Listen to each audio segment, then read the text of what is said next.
আসসালামু আলাইকুম রহমতুল্লাহি বারাকাতুহু। আরো একবার কথা বলতে চাই বাউল শিল্পী আবুল সরকারকে নিয়ে। যারা তার পক্ষ নিয়েছে তাদের আসলে কি স্বার্থ, কেন তার পক্ষ নিল, সমাজে তার ভূমিকা কি, সে কোন কাজে লাগে সমাজে? না সে শিক্ষক, না সে কোনো চাকরিজীবী, বা না সে কোনো পেশাজীবী, বা গুরুত্বপূর্ণ কোনো ভূমিকায় তার কোনো গুরুত্বপূর্ণ ভূমিকা আমি দেখি না। বরঞ্চ সে যে প্রোগ্রামগুলি করে সেখানে শিরকি, বিদাতি এবং শিরকি বিদাতি তো হয়ই, এরপরে হয় বেহায়াপানা, আবার হয় তারা ইসলাম, আল্লাহকে নিয়ে কটূক্তি, ইসলাম না, ইসলাম কোরআন ছাড়া তারও উপরে আল্লাহকে নিয়ে কটূক্তি করে।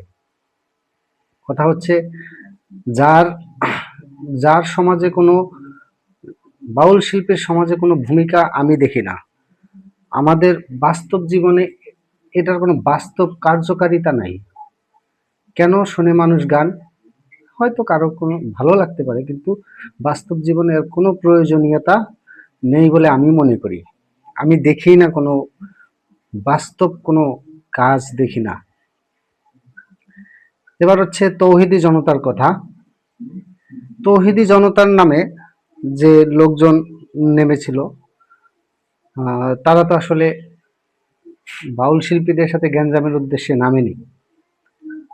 যেদিন তাদের সাথে, বাউল শিল্পীদের সাথে তাদের সমস্যাটা হলো, মানে যে মারামারিটা হলো, সেটা তো ইচ্ছা করে লাগানো হয়েছে।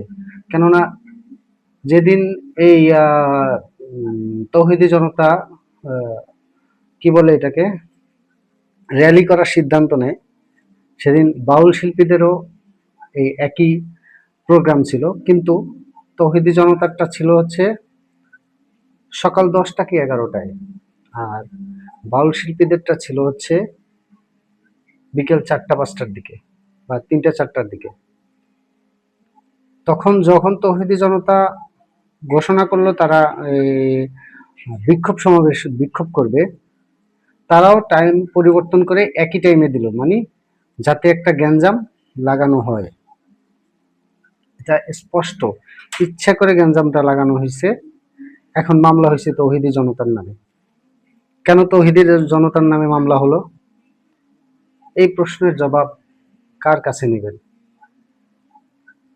আমরা আসলে বুঝি না, মানে কোন দিক থেকে কে কি করে এটা বোঝা খুবই কষ্ট। তবে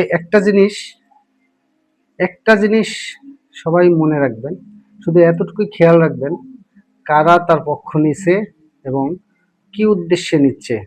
শুধু খেয়াল রাখলেই হবে কারা তার পক্ষ নিচ্ছে, উদ্দেশ্য এমনি বের হয়ে যাবে।